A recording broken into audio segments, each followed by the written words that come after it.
로마서 10장 5절부터 13절을 가지고 누가 구원을 받을 자인가?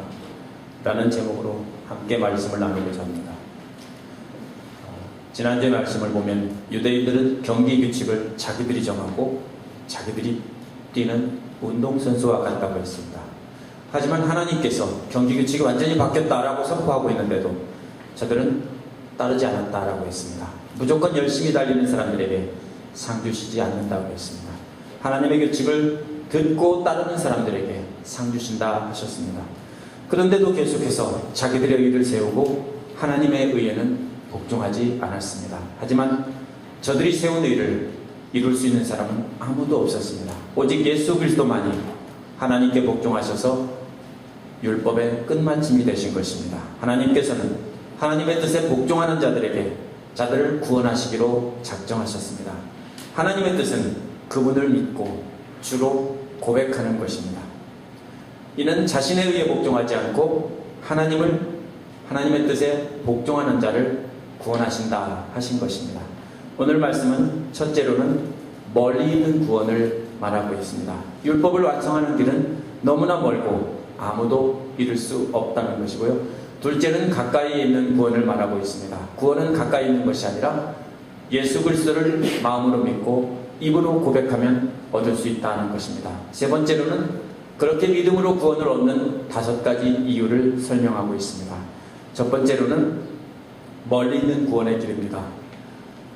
바울은 5절에서 7절 사이에서 두 사람의 모세를 비교하고 있습니다. 한 사람의 모세는 레위기의 모세이고 다른 한 사람은 신명기의 모세입니다.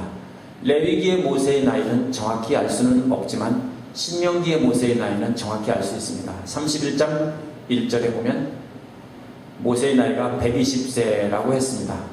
레위기는 출애굽 1세대에게 준 말씀입니다. 마치 미국 이민 1세대 같은 여러분처럼 출애굽 1세대들에게 준 말씀입니다. 신명기는 모세가 죽기 전에 출애굽 2세대, 출애굽을 실제로 경험하지 않은 그들의 자녀들에게 준 말씀입니다.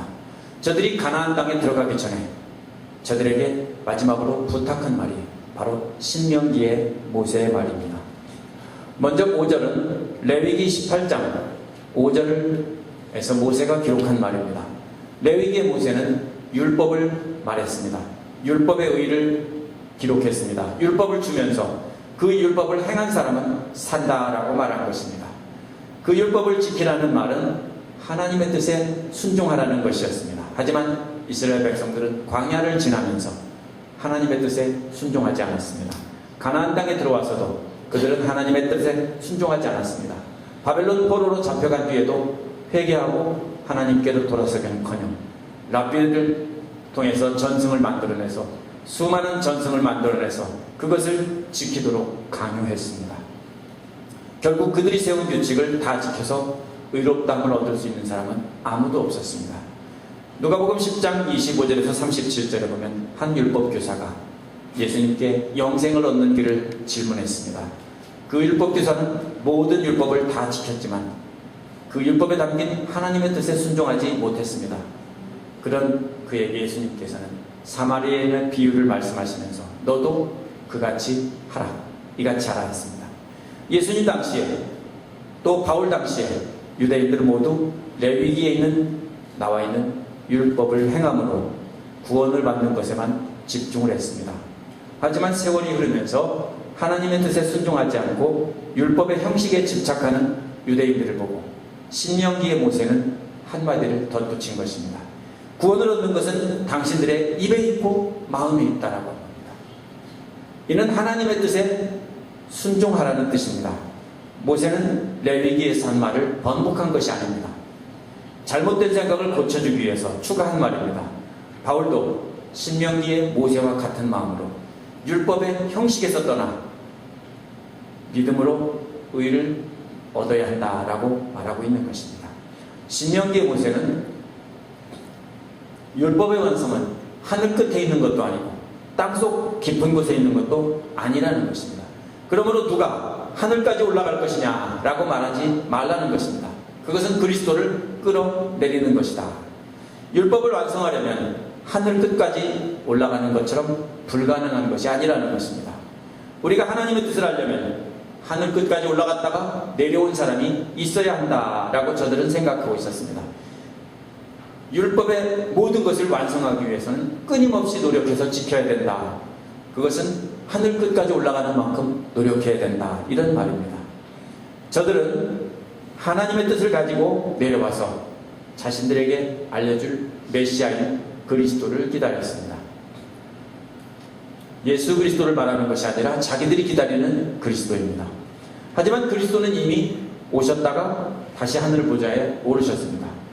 다시 율법을 완성할 메시아를 다시 보내달라고 저들이 요구하는 것은 이미 땅에 오셨다가 죽으셨다 부활하셔서 하나님 우편에 오르신 예수 그리스도를 다시 끌어잡아 내려서 다시 이 땅으로 내려달라고 하는 것과 똑같은 말이라는 것입니다. 또 지옥에까지 내려갈 것이냐 말하지 말라고 했습니다. 이는 끝도 없이 깊은 땅속을 말하는 것인데요, 하늘과 땅이 비교가 되죠. 거기까지 갔다 온 사람이 있어야만 율법을 완성할 수 있다. 하지만 이것도 역시 그리스도를 죽은 가운데서 다시 끌어올리려는 것이다 하는 것입니다. 이미 그리스도는 사망 권세를 이기고 부활하셨기 때문에 죽음이라는 땅속 깊은 곳에서 올라오셔서 이제 뭡니까? 부활하셔서 다시 저들에게 임하셨는데, 그런데도 저들은 지옥까지 갔다 올 사람, 다른 메시아를 다시 보내달라고 말하고 있는 것입니다. 그래서 바울은 유대인, 너희들이 바로 십자가에 달아 죽인 예수가 바로 땅속 깊은 곳까지 갔다 온 그 메시아고, 하늘 끝까지 오르신, 하늘에서 내려오신 메시아다, 이렇게 말하고 있는 것입니다.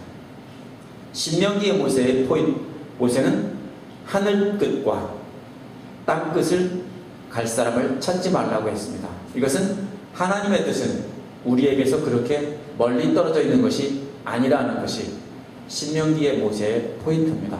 바울은 이를 인용하면서 예수 그리스도께서 하늘 보좌에서 내려오셨고 죽음 가운데서 이미 살아나셨다는 것입니다. 죽으셨다가 살아나셨다는 것은 율법을 완성하셨다는 것입니다. 이미 오셨다 가셨는데도 다시 보내달라고 기다리고 있는 것은 바보 같은 짓이라는 것입니다. 왜 예수님을 아니라고 했을까요? 예수님이 주일을, 안식일을 어기고 여러 가지 율법을 어기기 때문에 저 사람은 율법을 완성할 사람이 아니다. 진짜 완성할 사람은 모든 율법을 완벽하게 지키면서 자기들에게 구원을 주고 하나님의 가르침을 줄 사람이어야 된다. 그렇기 때문에 예수님은 아니라고 가르쳐서 거부해버렸습니다. 그러면서 기다리고 있습니다. 하늘에서 내려오신 메시아를 주십시오. 땅속까지 내려갔다 올라오신 메시아를 주십시오. 그분만이 우리의 율법을 완성할 수 있을 것입니다. 하지만 저들은 암만 기다려도 그러한 메시아는 다시 오지 않는다는 것입니다. 바울이 이렇게 말하는 이유는 유대인들이 수백 년간 율법을 완성하기 위해 수도 없이 많은 랍비들의 전통을 개발해 왔기 때문입니다. 그들은 하나님의 의의 기준을 랍비들의 전통으로 대체시켜 버렸습니다. 그 랍비들의 그 전통이라고 하는 것은 성경에 나와 있는 것이 아니라 그것을 가지고 수많은 규정들을 자기들이 만들어서 이것을 다 지켜야 성경에 있는 그 율법 규정을 이룰 수 있는 것이다, 이렇게 정한 것입니다. 그들은 자신들의 노력으로 하늘 끝까지 올라가려고 했고 땅속 끝까지 내려가려고 했습니다. 그 율법을 만든 랍비들이 바로 뭐가 됐습니까? 하늘 끝까지 오른 사람들이고 땅속 깊은 곳까지 내려갔다 온 사람들입니다. 하지만 말로만 했지 아무도 그것을 이룬 사람은 없었습니다. 이것이 바로 멀리 있는 구원의 길입니다. 두 번째로는 8절 9절에 보면 가까이 있는 구원의 길을 말하고 있습니다. 8절은 그러나라는 말로 시작합니다. 모든 영어 성경이 but이라고 시작합니다. 우리는 그러면이라고 되어 있습니다. 개역 성경도 찾아보니까 그러면인데 사실 그러나라고 해야 맞습니다. 유대인들이 율법을 잘못 이해하고 있던 것을 앞에서 지적했습니다. 모세가 율법을 행함으로 구원받는다라고 떠들던 유대인들에게 그러나라고 말합니다. 그래서 모세의 뜻은 그런 것이 아니라는 말입니다. 다시 말해서 신명기 30장 14절에 모세의 말을 인용하면서 말합니다. 그러나 합니다. 그렇게 어려운 것이라고 생각하는 너희들이 있는데 그러나 그것이 아니다라는 것입니다. 모세는 하나님의 말씀이 내게 가까이 있다라고 했습니다. 내 입에 있고 마음에 있다고 했습니다. 이것은 율법을 완성하고 구원에 이르는 길은 하늘 끝도 아니고 땅 끝도 아니고 바로 어디에 있다는 것입니까? 우리에게 가장 가까운 마음과 입에 있다라는 것입니다. 바로 바울이 많은 복음 전하는 자들이 바울과 복음 전하는 자들이 전한 그 복음이 바로 이 말씀이라는 겁니다. 마음에 있고 입에 있는 그 말씀을 순종하고 실천하는 것이 바로 구원을 얻는 길이라는 것입니다. 이것을 가만히 보면 모세는 앞뒤가 안 맞는 말을 한 것 같습니다. 하나는 뭐라고 합니까? 율법을 지켜야 구원받는다고 하고, 하나는 마음과 입에 있다 라고 했기 때문입니다. 믿음으로 구원받는다는 겁니다. 하지만 이것은 반대되는 상황이 아니라 서로 상황이 달랐기 때문입니다. 레위기는 율법을 처음 전하면서 이걸 지키면 산다라고 주었습니다. 그런데 사람들이 어떻게 했습니까? 안 지켰어요. 오랜 세월 동안. 지키는 척만 했지 뒤에서는 안 지켰어요. 오랫동안 하나님의 말씀을 형식적으로만 지키고 실제로 그 내용은 따르지 않았습니다. 그래서 율법의 완성은 그렇게 형식에 있는 게 아니라 오랜 세월이 지난 뒤에 내 마음과 내 입에 있다라고 덧붙인 겁니다. 입만이 있는 게 아니라 입과 마음에 있다는 뜻은 마음과 입이 일치해야 한다는 것입니다. 바울 시대의 상황이나 오늘날 상황을 율법을 처음 받던 레위기 때의 상황이 아니라 신명기 때의 상황입니다. 수많은 사람들이 이미 율법을 받았지만 지키지 않고 있는 모습입니다. 법도 개정된 법이 효력이 있는 것입니다. 그렇죠? 사람들이 잘 지키지 않기 때문에 법 규정을 조금 더 자세히 만듭니다. 레위기 말은 모세가 기록했다라고 했는데요, 신명기의 말은 모세가 말했다라고 했습니다. 고대에는 말로 증언하는 것이 기록한 것보다 훨씬 권위 있게 받아들였습니다.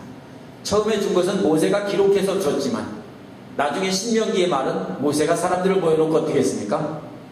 말로 했다는 것입니다. 기록해서 그냥 전해준 것보다 말로 직접 해준 것이 훨씬 더 권위 있는 말씀이라는 뜻입니다. 구절은 8절에서 말한 것을 예수 그리스도에게 적용해서 구체적으로 설명합니다. 당신이 만일 입으로 고백하고 마음으로 믿으면 구원을 얻는다는 것입니다. 무엇을 입으로 고백해야 됩니까? 예수님을 주님이라고 고백하라는 것입니다. 원래 주님이라는 호칭은 원어로 퀴리오스인데 이 말은 바울 당시에 로마 황제를 부르던 칭호입니다. 그냥 부르던 칭호가 아니라 로마 황제가 신이라는 뜻으로 부르던 칭호입니다. 아우구스투스 때부터 신격화를 시작해서 계속해서 신으로 만들어 왔습니다. 그리고 사람들에게 신으로 고백하고 부르라고 했습니다. 안 부르는 사람은 잡아 죽이고 사자굴에 넣었습니다. 이런 신적 호칭을 크리스찬들은 입으로 외쳤는데 예수가 바로 퀴리오스고 로마 황제는 퀴리오스가 아니다라고 했습니다. 이렇게 고백하면서 그들은 죽어갔습니다. 이것은 그분에게 그렇게 헌신을 다짐하는 것입니다. 무엇을 마음으로 믿어야 됩니까? 하나님께서 예수를 죽은 자 가운데서 살리신 것을 마음으로 믿으라고 했습니다. 왜냐하면 죽으셨다가 부활하신 예수를 믿는 것이 곧 율법의 완성이라는 것입니다. 참 쉬운 것 같지만 어려운 일입니다. 초대교회 시절에는 말로 믿는다고 하면 곧 고난을 당하거나 심지어는 죽음을 당했습니다. 하지만 오늘날은 말로 믿기는 참 쉽습니다. 하지만 마음으로 부활을 믿는다는 것은 쉬운 일이 아닙니다. 사람들은 자신들이 목격하지 않았기 때문에 못 믿는다라고 합니다. 저도 그런 태도를 취하는 사람 중에 한 사람입니다. 누가 아무리 우겨도 내가 안 본 것은 안 믿으려고 하다가 내 눈으로 확인하면 맞는 것 같네, 미안해, 이렇게 수긍을 할 때가 참 많습니다. 하지만 자신이 보지 못했어도 중요한 사람, 믿을 만한 사람이 증언을 하면 대부분 사람들은 믿습니다. 예를 들면 제가 제 아내와 여기 오기 전에 2009년에서 10년 사이에 24인치 정도 되는 레드피쉬를 갈 때마다 7마리에서 9마리씩 잡았다. 믿으시겠습니까? 못 믿겠습니까? 믿으셔야 합니다. 사실입니다. 2009년 여름에 둘이 하루 저녁에 그랜다일에 가서 화이트 트라우트를 300마리가 넘게 잡았습니다. 믿으시겠습니까? 믿으셔야 돼요. 사실입니다. 못 봐서 못 믿겠다고요? 믿으셔야 돼요. 왜요? 제가 하는 말이니까 믿어야 됩니다. 그런데 왜 성경에 있는 증인들이, 믿을 만한 사람들이 목숨 걸고 증언하면서 죽어가면서 예수가 부활하셨다고, 그분이 하나님이고 그분이 나의 주라고 외치면서 죽어간 사람들의 말은 왜 안 믿는 겁니까? 여러분 눈으로 못 봤기 때문에 못 믿습니까? 저는 믿습니다.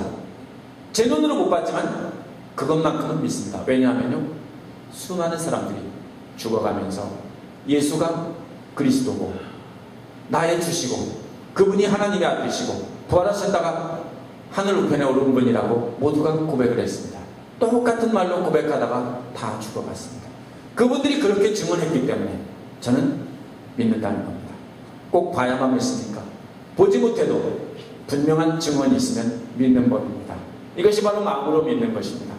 이 말은, 구원이라는 말은 하늘 끝이나 땅속 깊은 곳에 있는 것처럼, 그것을 가져오는 것처럼 불가능한 일이 아니라는 것입니다. 하늘 끝이나 땅은 먼 곳을 말합니다. 왜 이런 말을 했을까요? 우리도 그런 말 잘하죠. 하늘만큼 땅만큼, 이런 말 잘하죠. 많다는 뜻입니다. 또 멀리 있다는 뜻입니다. 반대로 입과 마음은 뭡니까? 가까이 있다는 뜻입니다. 가장 가까운 곳입니다. 여러분에게서 가장 가까운 곳이 뭡니까? 마음과 입입니다. 이 네 장소를 비교하면서 바울이 강조하려는 것은 뭡니까? 그의 복음은 가까이 이미 준비되어 있고 쉽게 이룰 수 있다라는 것입니다. 절대로 어려운 것이 아니다라는 것입니다. 이런 말을 똑같이 하신 분이 예수님입니다. 마태복음 11장 28절에서 수고하고 무거운 짐 진 자들아 다 내게로 오라, 내가 너희를 쉬게 하겠다라고 하셨습니다. 또 30절에서 내 멍에는 가볍고 쉽고 내 짐은 가벼우니라 라고 하셨습니다. 무거운 짐이란 뭡니까? 하늘만큼 땅만큼 어려운 율법입니다. 그런데 가벼운 짐은, 얘들아 나한테 와, 저 랍비들한테 매달려서 바보같은 짓 하지 말고 예수님이 나한테 와, 내 짐은 아주 가볍고 내 멍에는 쉽고 내 짐은 가벼워, 그러니까 나한테 와, 이렇게 말씀하신 겁니다. 수많은 율법조항을 지키기보다 예수 그리스도를 주로 믿고 고백하여 순종하는 것이 바로 가벼운 짐이라고 했습니다. 예수님은 뭐라고 했습니까? 나는 길이요 진리요 생명이라고 했습니다. 어떤 사람이 나는 내가 이런 사람이다라고 할 수 있지만 자기가 길이요 진리요 생명이라고 말할 수 있는 사람이 어디 있습니까? 그러면서 나한테 와라. 그것이 바로 가까이에 있는, 쉽게 이룰 수 있는 구원입니다. 구원이란 멀리 떨어져 있는 것이 아니라 바로 우리의 입과 마음에 있다는 것입니다. 가까이 있는 마음으로 예수 그리스도의 부활을 믿고 또 입으로 사람들 앞에서 고백하면 구원을 얻는다라는 것입니다. 세 번째로 믿음으로 구원을 얻는 이유가 나와 있습니다. 10절에서 13절은 모두 다 왜냐하면이라는 말로 시작합니다. 5개나 왜냐하면을 5개나 반복합니다. 이유가 있습니다. 첫 번째 왜냐하면은 10절입니다. 9절에서는 당신이라고 2인칭으로 말하는데 10절부터는 3인칭으로 말합니다. 막연하게 사람들이라고 말합니다. 상대에 대해서 설득하는 것을 멈추고 이제는 뭐라고 합니까? 이제는 일반적인 진리를 말하고 있는 것입니다. 일반적인 사실을 말하고 있습니다. 주목할 것은 앞에서는 입이 먼저 나오고 그 다음에 마음이 나왔습니다. 왜 그러냐면요, 신명기에 그렇게 쓰여져 있기 때문에 입이 먼저 나오고 마음이 나왔는데 여기서는 바뀌었습니다. 마음이 먼저 나오고 입이 나왔습니다. 이유가 뭔지 한참 고민했습니다. 왜 그럴까요? 여러분도 한번 생각해 보십시오. 이는 사람이 구원을 받는 일반적인 진리를 순서대로 말한 것입니다. 앞에서는 순서대로 말한 게 아니에요. 근데 사람들에게 구원을 얻으려면 뭐가 먼저냐? 먼저 마음으로 믿는 것이 먼저라는 것입니다. 마음으로 믿어서 의에 이른다는 것입니다. 마음으로 믿으면 뭡니까? 죄사함을 얻는다는 것입니다. 그리고 예수 그리스도의 부활의 소식을 듣고 마음으로 믿는다는 것은 어려운 일입니다. 예수님으로부터 예수님께서 부활할 것이라는 것을 여러 차례 들은 제자들도 마리아의 증언을 듣고 또 엠마오로 가는 두 제자의 증언을 듣고도 안 믿었어요. 따라서 부활을 믿는다는 것은 마음속에서 기적이 일어나야 가능한 것입니다. 그것은 뭡니까? 성령님의 역사입니다. 죽은 사람을 살리고 안전뱅이도 일으키시고 또 마가다락방에서 방언으로, 수많은 방언으로 말하게 하신 그 성령님의 능력입니다. 그 능력이 우리 안에서 역사하실 때 우리 마음으로 예수 그리스도의 부활을 믿게 되는 것입니다. 그래서 우리가 죄사함 받고 위로다함을 얻는 것입니다. 여러분, 흔히 방언을 받고 어떤 진동을 느껴야만 성령 체험했다고 하는데, 여러분이 예수 그리스도의 부활을 마음으로 믿게 되었다라는 역사적인 사건이 일어나면 그건 기적입니다. 그것이 바로 뭡니까? 성령님의 놀라운 역사이고, 여러분이 믿는다면 이미 여러분들은 놀라운 성령의 능력을 이미 체험한 것입니다. 성령의 능력, 성령의 역사를 오해하지 마세요. 그 능력이 여러분 안에 역사하시기 때문에 여러분이 예수님의 부활을 보지도 않고도 믿는 것입니다. 그 다음 단계는 뭡니까? 입으로 고백하는 것입니다. 마음으로 믿는 것은 혼자 할 수 있습니다. 하지만 입으로 고백하는 것은 사람들 앞에서 할 수 있는 일입니다. 바울 당시 예수를 주와 그리스도로 믿는다는 것은 어쩌면 죽을지도 모르는 위험한 일이었습니다. 유대인들은 예수를 믿는 자들을 모두 출교시키기로 결의했다고 성경은 기록하고 있습니다.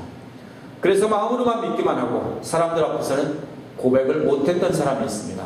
그게 누굽니까? 아리마대 요셉입니다. 자신이 누리고 있는 높은 지위와 부와 권력을 다 잃게 될까봐 그는 예수님이 살아계실 때 제자라고 고백하지 않고 몰래 믿었습니다. 게스타포처럼, KGB처럼, 중앙정보부 직원처럼 믿었습니다. 하지만 예수님께서 십자가에 돌아가신 뒤에는 용기를 얻어서 빌라도에게 예수의 시체를 달라고 해서 장사를 지냈습니다. 이것은 모든 사람 앞에서 내가 예수님의 제자고 그분을 구주로 모신다는 것을 사람들 앞에서 고백하는 것과 똑같은 것입니다. 그리고 모든 것을 잃을지도 모르는 위험한 일이었는데 그는 그렇게 했습니다. 오늘날도 마찬가지입니다. 우리는 마음속으로만 믿고 사람들 앞에서 예수를 믿는다고 감추면 안 됩니다. 여러분이 만난 예수님이 주와 그리스도라고 사람들 앞에서 선포해야 합니다. 그분을 믿어야 구원을 받는다고 선포해야 합니다. 반대로 그 반대의 사람이 있을 수 있습니다. 예수 그리스도의 부활을 믿지 않으면서 입술로만 신앙 고백을 하면 뭡니까? 헛것이고 거짓말입니다. 말로만 예수를 믿습니다, 예수님을 사랑합니다라고 입버릇처럼 하는데 실제로는 마음속으로 따르지 않는다면 이건 뭡니까? 거짓말장입니다. 위선자입니다. 사기꾼입니다. 그러므로 우리는 반드시 순서가 있습니다. 먼저 마음으로 예수 그리스도의 부활을 믿고 입으로 그분이 부활하신 주요 그리스도라고 고백하셔야 됩니다. 두 번째, 왜냐하면 11절에 나옵니다. 이사야 28장 16절을 인용한 것인데요. 그를 믿는 사람은 부끄러움을 당하지 않을 것이다. 지난주에 제가 말씀드렸던 것입니다. 그리스도란 반석을 믿지 않고 자기의 경기규칙을 따라 마구 달려가다가 그리스도라는 반석에 걸려서 코가 깨지고 이가 다 부러지고 모든 사람 앞에서 망신을 당했다라는 것입니다. 예수를 주와 그리스도로 믿지 않는 사람들은 모두가 반석에 걸려 넘어질 것입니다. 마지막 심판날에 크게 부끄러움을 당할 것입니다. 하지만 예수 그리스도의 부활을 믿고 입으로 고백하는 사람은 부끄러움을 당하지 않는다는 겁니다. 절대로 부끄러움을 당하지 않는다는 겁니다. 이것이 모두가 알아야 될 기본적인 진리입니다. 세 번째로는, 왜냐하면 12절 앞에 있습니다. 세 번째 진리는 하나님의 구원은 차이가 없고 차별이 없다는 것입니다. 누구와 차이가 없다는 겁니까? 유대인과 헬라인의 차별이 없다는 것입니다. 유대인들은 물론 이방인들의 구원을 믿었어요. 그러나 그 이방인들의 구원, 유대인들만 먼저 구원받고 이방인들은 유대교에 엎드려서 구원을 얻으면 2등 시민으로 구원을 얻는다고 생각했습니다. 자기들은 1등 시민이고 이방인들은 2등 시민으로. 그래서 성전에서도 이방인들은 못 들어오게 했고 이방인의 뜰까지만 들어오게 했어요. 그러나 바울은 뭐라고 했습니까? 차별이 없다. 막힌 담을 하셨다. 차별이 없다는 것입니다. 네 번째 왜냐하면 12절 뒷부분에 있습니다. 그는 모든 사람의 구주이시고 그의 이름을 부르는 모든 사람에게 풍성하게 해주신다는 것입니다. 이게 뭔 말입니까? 사랑하는 자녀에게는 좋은 것을 더 주고, 덜 사랑하는 자녀나 아니면 스텝산에게는 적게 주겠죠. 그렇게 하고 싶죠. 그렇죠? 이게 사람의 마음이에요. 그런데 하나님은 어떻다고요? 똑같이 풍성하게 주신다고요. 우리가 스텝산이건 오리지널 산이건 상관없이 뭡니까? 모두에게 풍성하게 나눠주신다고요. 그게 차별 없다는 말을 보충하는 말입니다. 차별 없이 똑같이 나눠주신다는 겁니다. 원문에는 은혜라는 말이 없어요. 근데 이분이 이걸 번역한 분들이 은혜가 충만해서 풍성한 하니까 거기다가 은혜라는 말을 덧붙여 놓은 것입니다. 물론 그런 뜻입니다. 하지만 원래는 풍성하게 주시는 분, 풍성한 분, 이런 말입니다. 다섯 번째 왜냐하면 오늘 말씀의 결론입니다. 주의 이름을 부르는 사람들은 모두가 다 구원을 얻을 것이다 라는 겁니다. 예수 그리스도를 주로 부르는 사람이란 말로만 하는 사람이 아닙니다. 마음으로 믿고 입으로 고백한 사람들이 하나님의 자녀가 되는 것입니다. 하나님의 자녀가 된 사람들은 죽음의 위협 속에서도 예수 그리스도를 주로 부르는 것을 말하는 것입니다. 그런 사람들이 구원을 얻는다는 것입니다. 오늘 말씀을 정리하겠습니다. 구원은 멀리 있지 않습니다. 구원은 아주 가까운 곳에 있습니다. 어디에 있다고 했습니까? 여러분의 입과 마음에 있다고 했습니다. 구원의 길은 어려운 길이 아닙니다. 아주 쉬운 길입니다. 먼저 마음으로 믿어 예수를, 그리스도의 부활을 믿고 입으로 사람들 앞에서 고백하면 되는 것입니다. 그러나 입으로 고백하기는 쉽지만 마음속으로 믿으면서 실제로 믿고서 고백해야 되는데 그건 참 어려운 일입니다. 기적이 일어나야 됩니다. 어떤 기적이요? 성령님의 역사가 일어나야 됩니다. 기도하시기 바랍니다. 하지만 오늘날도 바울 당시에 유대인들과 같은 율법주의자들이 많이 있습니다. 오늘날도 율법주의자들은 오랜 신앙생활한 사람 중에 있습니다. 장로님, 집사님들에게 있습니다. 몇 년 동안 빠짐없이 새벽기도 했기 때문에 다른 사람보다 조금 더 거룩하다고 생각합니다. 빠짐없이 교회 출석한 것을 자랑합니다. 헌금 많이 한 거 자랑하기도 하고요. 성경 공부 많이 했다고, 성경을 잘한다고 자랑하기도 합니다. 오랫동안 교회에서 봉사한 것을 자랑합니다. 내가 너와 같냐? 내가 수십 년 동안 봉사했다. 이렇게 생각합니다. 다 귀한 일입니다. 잘못됐다는 게 아니에요. 그러나 여러 가지로 이렇게 한 것은 뭡니까? 구원해 주신 은혜에 감사해서 기쁨으로 한 것이고, 기쁨으로 예배드린 것이고, 기쁨으로 기도하고, 기쁨으로 헌금하고 봉사한 것이지 남에게 자랑하려고 한 것이 아닙니다. 이미 그것을 자랑하려고 했다면 여러분은 이미 바리새인이 되어 있다는 것입니다.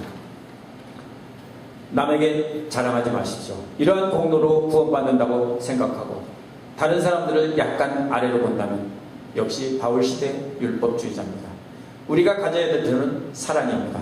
원수까지도 사랑하신 주님을 따라서 그렇게 기쁨으로 사랑하고 섬기면서 자랑하지 말고 무익한 종이라고 겸손해야 하는 것입니다. 바울시대 유대인들은 특권의식을 가졌고 이방인들을 차별했습니다. 하지만 하나님은 차별하지 않는 분이라고 했습니다. 오늘날 우리는 유대인과 이방인 사이를 차별하지는 않습니다. 하지만 야고보 교회에서 차별했던 것처럼 부자가 들어오면 어서 오십시오 하고 가난한 사람이 들어오면 너는 저 밑에 가서 앉아라 이렇게 말할 수는 있습니다. 쉽게 그럴 수 있습니다. 어떤 교회는 부자만 다니고 어떤 교회는 많이 배운 사람만 다닙니다. 어떤 교회는 PhD만 50%가 넘는 교회도 있습니다. 이해가 안 되시죠? 한국에 있어요. 어떤 교회는 교양이 있는 사람들만 다닙니다. 하지만 분명히 잘못된 것입니다. 피부색이나 국적에 따라 차별해서는 안 됩니다. 물론 비슷한 사람끼리 모이면 편안하고 부담이 없습니다. 그렇기 때문에 비슷한 사람들끼리 모이는 교회들이 많이 있습니다. 하지만 분명히 잘못된 것입니다. 그것은 차별이 없는 복음에 어긋난 것입니다. 여러분보다 조금 못하다고 해서 무시하고 차별하는 것은 예수님께서 하신 말씀에 어긋나는 것입니다. 우리는 경제적으로 형편이 어려운 사람들을 보면 불편한 마음이 있어야 됩니다. 어려운 형편에 있는 사람들을 보면 불쌍히 여기는 마음이 있어야 됩니다. 하지만 불쌍히 여기고 불편한 마음만 있어서는 안 됩니다. 어떻게 해야 됩니까? 사랑을 베풀어야 됩니다. 그런 사람이 교회 안에 함께 존재해야 돼요. 불쌍한 사람도 있고 어려운 사람도 있고 도와주고 싶은 사람도 있어야 되고 괜찮은 사람도 있어야 되고 다 섞여 있어야 돼요. 차별이 없다고 했어요. 다양한 계층 사람들이 함께 모여서 서로 사랑하고 위로하며 그리스도를 주와 구주로 증거하는 삶을 살아야 되는 것입니다. 그것이 바로 차별 없는 복음의 혜택을 받은 우리가 행해야 될 것입니다. 여러분 차별하지 않았는지 한번 가만히 생각해 보세요. 마음으로 나와 비슷한 사람은 괜찮게 생각하고 혹시 나보다 나은 사람을 차별하기도 해요. 아닌 것 같아요? 뭐라고 말해요? 잘난 사람 이렇게 말하면서 차별할 수 있어요. 그렇죠? 그리고 나보다 못난 사람은 못난 것들 이렇게 하면서 뭡니까? 비슷한 사람들끼리 모여서 끼리끼리 놀아요. 잘못됐어요. 여러분의 마음의 상처가 치료돼서 잘난 사람이 아니라 훌륭한 분으로 받아들여야 되고 못난 사람이 아니라 사랑받아야 될 사람으로 받아들여야 됩니다. 그것이 우리가 이루어야 될 그리스도의 공동체입니다. 여러분이 마음으로 예수 그리스도를 부활을 믿습니까? 만약에 믿어지지 않으면 기도하시기 바랍니다. 기도로만 그치면 안 됩니다. 믿음은 들음에서 난다고 했습니다. 저절로 믿어질 거라고 생각하지 마세요. 성경 공부에 참여하시고 목장 모임에 참여해서 다른 사람들의 이야기를 들으셔야 합니다. 다른 사람이 어떻게 믿고 어떻게 고민을 했는지를 들어보셔야 합니다. 날마다 말씀 묵상을 통해서 하나님의 음성을 들으셔야 합니다. 제가 사실 아무도 듣지 않는 광고 같지만 매주 광고할 때마다 똑같은 말을 계속 묵상합니다. 이야기를 합니다. 여러분을 초대하는 것입니다. 제가 사실 성경 통독하자고 첫 해에 매주 광고를 했는데도 한 명도 통독을 안 했습니다. 그 다음에 또 했고 또 했고 앞으로도 계속할 것입니다. 왜냐하면 우리가 당연히 해야 될 것이기 때문입니다. 혹시 마음으로만 믿고 사람들 앞에서 고백하기를 꺼려 하십니까? 여러분이 주로 고백하기를 꺼려 한다면 하나님께서도 여러분을 부끄러워하십니다. 너 때문에 창피해서 못 살겠어. 그러실 겁니다. 사람들 앞에서 담대하게 예수를 주로 고백하시기 바랍니다. 여러분이 처한 위치에서 여러 가지 모습으로 예수가 주와 그리스도라고 고백하시기 바랍니다.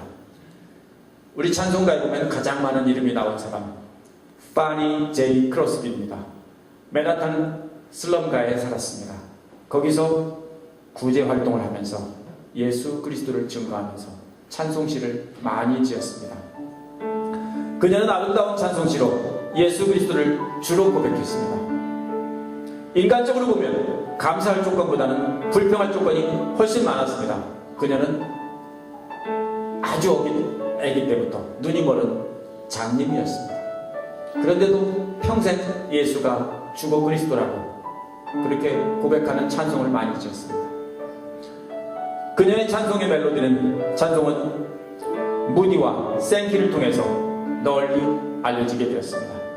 한국에 송명이라는 여자가 있습니다. 뇌성마비로 온몸이 뒤틀려 있는 여자입니다.